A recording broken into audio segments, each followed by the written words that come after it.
Hello. Okay, so good evening everyone. चलिए, तो आज की क्लास में अपन कुछ मिसलेनियस पोर्शन जो पेंडिंग है आपको शेयर कैपिटल एंड डिबेंचर्स वाले चैप्टर के अंदर, that we will be considering. ठीक है। एक सेक्शन है आपको, सेक्शन नंबर 44। ये बात करता है नेचर ऑफ शेयर्स की। The shares and debentures of company shall be a movable property and it will be transferable in the manner as provided in the articles of association of company। फिर बोला हर share का एक distinctive number होगा जिसको मैं बोलता हूँ share folio number. Every share has different share folio number. ठीक है। शेयर फोलियो नंबर अवेलेबल होता है only when the shares are held in physical form. अगर शेयर्स डीमैट फॉर्म में है तो वहां पे कोई फोलियो नंबर नहीं है। ठीक है। उसके बाद provisions relating to share certificate, मैं बोलता हूँ लीस्ट इंपॉर्टेंट टॉपिक है एग्जाम में आने के लिए, लेकिन सिलेबस में है इसलिए पढ़ रहे। लीस्ट इंपॉर्टेंट है, नहीं आएगा क्योंकि शेयर सर्टिफिकेट सिर्फ उन शेयर्स के रिस्पेक्ट में इशू करता है कंपनी जो शेयर्स है किसमें, फिजिकल फॉर्म में। तो शेयर सर्टिफिकेट मैं आपको दिखा देता हूँ।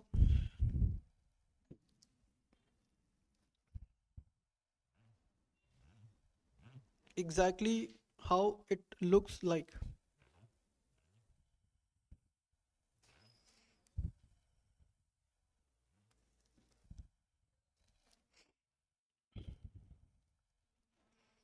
देखो, जैसे ये रिलायंस का शेयर सर्टिफिकेट है,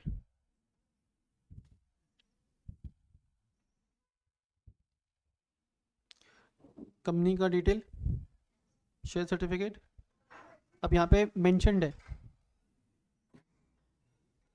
कि इस शेयर सर्टिफिकेट के अगेंस्ट जो शेयर्स इशू किया गया है उन शेयर्स का वैल्यू कितना है, 10 रुपीज़। अमाउंट पेड पर शेयर 10, मतलब they all are fully paid up. तो share certificate as the name suggest क्या होता है, it is a certificate issued by a 5.5 it is a certificate issued by a company जो कि show कर रहा है क्या, number of number of shares at x amount of price issued by the company. किसको, to the person whose name is mentioned on the certificate। ठीक है, जिसका नाम mentioned है, that person will be called as the shareholder। एक चीज और है यहाँ पे,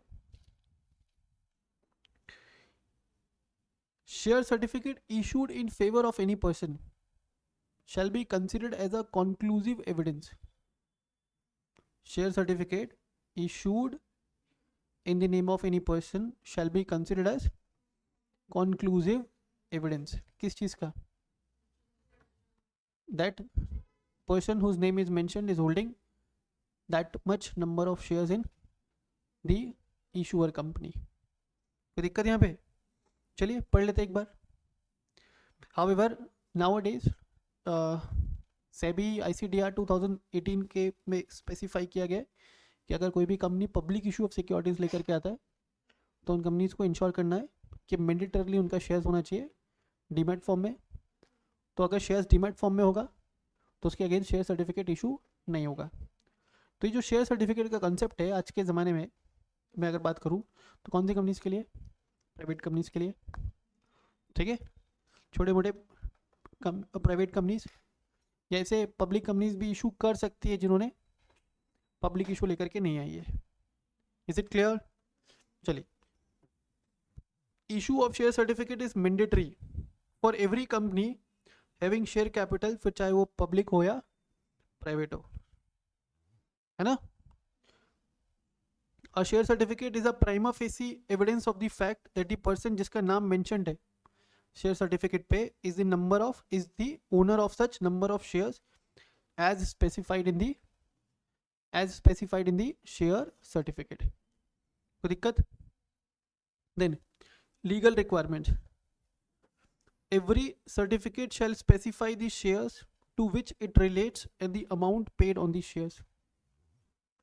Every certificate shall be signed by at least 2 directors, या तो 2 डायरेक्टर हो या 1 डायरेक्टर और 1 कंपनी सेक्रेटरी। कंपनी सेक्रेटरी कौन सी कंपनीज में? जिन कंपनीज में कंपनी सेक्रेटरी का appointment is mandatory. Share certificate पे 2 डायरेक्टर का सिग्नेचर होगा। अगर 2 डायरेक्टर का सिग्नेचर नहीं है तो 1 डायरेक्टर और 1 CS, प्रोवाइडेड उस कंपनी में CS का अपॉइंटमेंट इज मैंडेटरी। तो नॉर्मली कौन सी कंपनीज में CS का अपॉइंटमेंट मैंडेटरी है? तो company having a paid up share capital of 10 CR और मोर, any company having a paid up share capital of 10 CR or more is mandatorily required to have a whole time company secretary. In case the company has common seal, तो common seal attach किया जाएगा company के share certificate पे। और अगर OPC है तो OPC के केस में शेयर सर्टिफिकेट पे सिग्नेचर एक ही डायरेक्टर का होगा। क्यों? Because minimum number of directors that an OPC can have is 1। कोई दिक्कत यहाँ पे? बोलो। फिर अपन ने बोला शेयर सर्टिफिकेट पे 2 डायरेक्टर का सिग्नेचर है या 1 डायरेक्टर 1 CS का सिग्नेचर, अगर कंपनी में CS है तो जरूरी नहीं कि उनका फिजिकल सिग्नेचर हो। अगर डिजिटल सिग्नेचर है या मान लो कि उनका सील अगर यूज किया गया उसके ऊपर तो उसको भी वैलिड सिग्नेचर माना जाएगा। फिर सेंट्रल गवर्नमेंट रूल्स प्रेस्क्राइब कर सकता है related to the manner of issue of share certificate. एक बार शेयर सर्टिफिकेट आपका खो गया, फट गया, चोरी हो गया तो वहां पे आप कंपनी को रिक्वेस्ट लगा सकते हो for issuing duplicate share certificate. Government rule बना सकता है for relating to form of share certificate, share certificate किस फॉर्म में इशू किया जाएगा, plus particulars to be information to be entered into the register of members as well as other matters. कोई दिक्कत? इन सब से रिलेटेड रूल्स बना सकता है central government from time to time by way of passing a notification. Clear? Then duplicate share certificate. तो duplicate share certificate issue करने के लिए person can make a request. अगर वो ये प्रूफ कर दे किसके सामने? कंपनी के सामने कि उसका ओरिजिनल शेयर सर्टिफिकेट खो गया या फट गया, डिफेस्ड, म्यूटिलेटेड और टॉर्न, या उसने अपना शेयर सर्टिफिकेट सरेंडर कर दिया कंपनी को। कोई दिक्कत? अगर अनलिस्टेड कंपनी है तो डुप्लीकेट शेयर सर्टिफिकेट इशू हो जाना चाहिए within a period of 3 months from the date of completing documentation with the company. और अगर लिस्टेड कंपनी है तो डुप्लीकेट शेयर सर्टिफिकेट इशू हो जाना चाहिए within a period of 45 days। Time limit आप याद रख सकते हो MCQ पर्पस के लिए। ठीक है? अच्छा, अगर शेयर्स डीमैट फॉर्म में, तो मैंने आपको ये सारे कंसेप्ट बता रखे हैं पहले। डीमैट फॉर्म में है शेयर्स तो आप शेयर्स होल्ड करते हो DP के थ्रू विथ डिपॉजिटरीज, और आप उन शेयर्स के क्या कहलाते हो? Beneficial owner. कुछ याद आ रहा है? शेयर से रिलेटेड सारे बेनिफिट्स किसको मिलने वाले हैं? तो उस डिपॉजिटरीज का पूरा मैंने ओवरव्यू शायद आपको दे रखा है ऑलरेडी इंट्रोडक्टरी क्लासेस के अंदर। कुछ याद है? ओके, तो मैं यहाँ पे वो डिस्कस नहीं करूँगा। Time limit for delivery of share certificate, ये इंपॉर्टेंट है MCQ पर्पस के लिए। अगर कंपनी ने अलॉटमेंट ऑफ सिक्योरिटीज किया है तो share certificate must be issued within 2 months from the date of incorporation.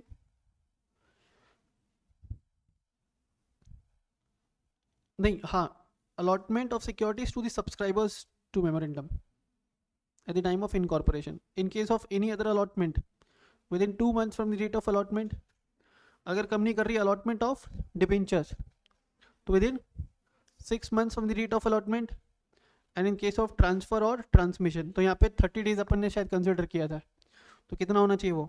1 month।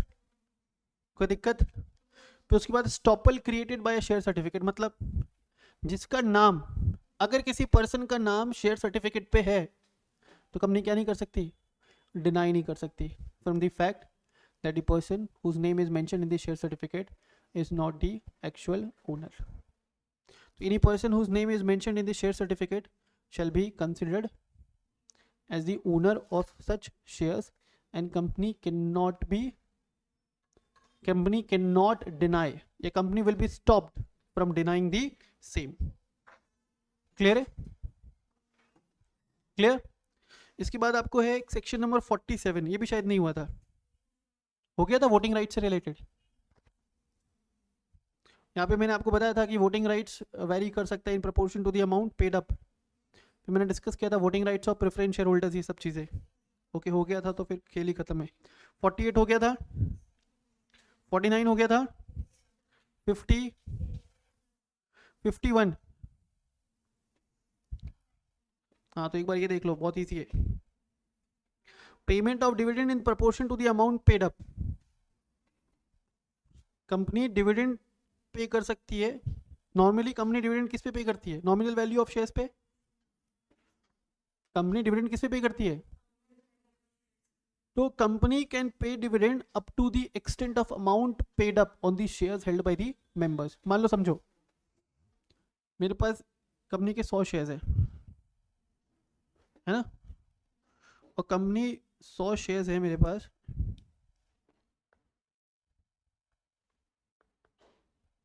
और उसका नॉमिनल वैल्यू है 10. तो कितने रुपए के शेयर्स हो गए, 1000. लेकिन ये 70% ही पेड अप है.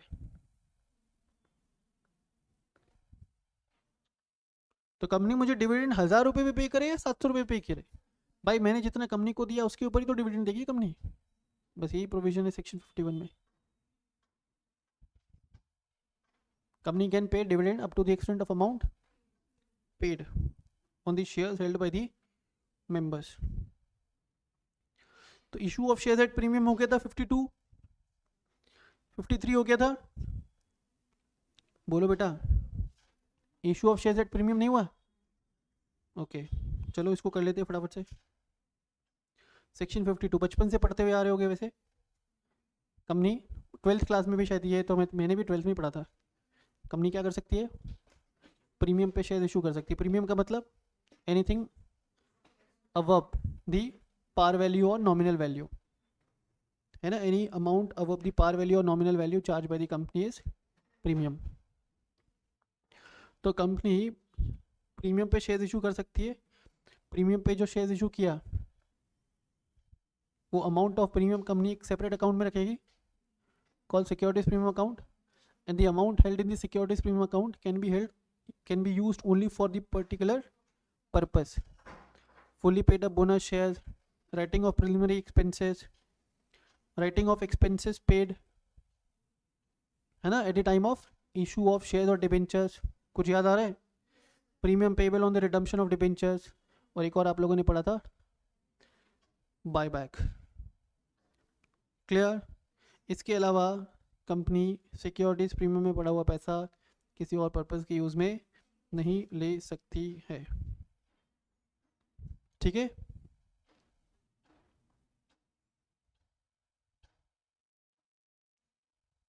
नेक्स्ट, ये सब कट कर देना, बस यहाँ पे यूटिलाइजेशन याद रखो.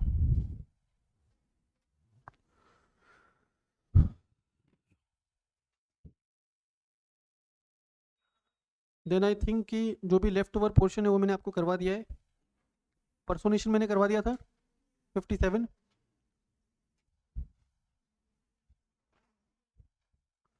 तो all the left over portion of this chapter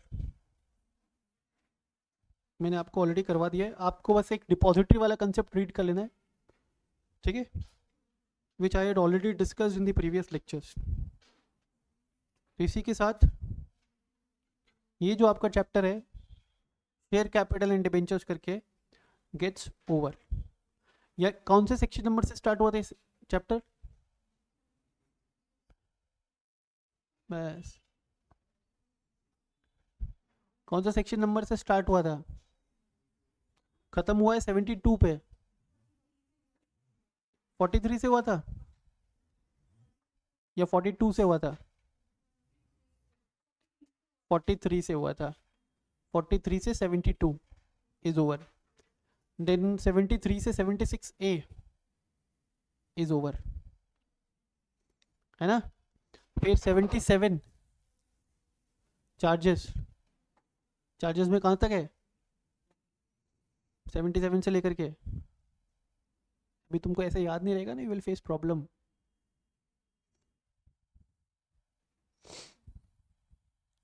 charges 77 से कहाँ तक है? देखो देखो बुक खोल के फटाफट. 87 तक देखो तो एक बार. और फिर 88 से है तुम्हारा मैनेजमेंट एंड एडमिनिस्ट्रेशन. कुछ याद आ रहा है? एक्चुअली एटलीस्ट मेन हेडिंग्स अभी से याद रखो. 88 से जनरल मीटिंग्स कहाँ तक जा रहा है? 122 तक. फिर 123 से क्या है? डिविडेंड. कहाँ तक जा रहा है? 126 या 7? 127. 128 से जा रहा है आपका अकाउंट्स एंड ऑडिट. 128 से 148. कुछ याद है? अभी जो तुमने बोला ना उसको लिख लो कॉपी में. चलिए, तो ये क्लास आपका यहीं तक. This chapter is over from my side. एक मैं होमवर्क दे रहा हूँ आपको, डिपॉजिटरीज वाला जो पैराग्राफ है वो पढ़ लेना है. क्लियर? डन. तो नेक्स्ट क्लास में जब अपन मिलेंगे हम लोग डिस्कशन करेंगे 128 ऑनवर्ड्स. ठीक है, चलिए, थैंक यू सो मच.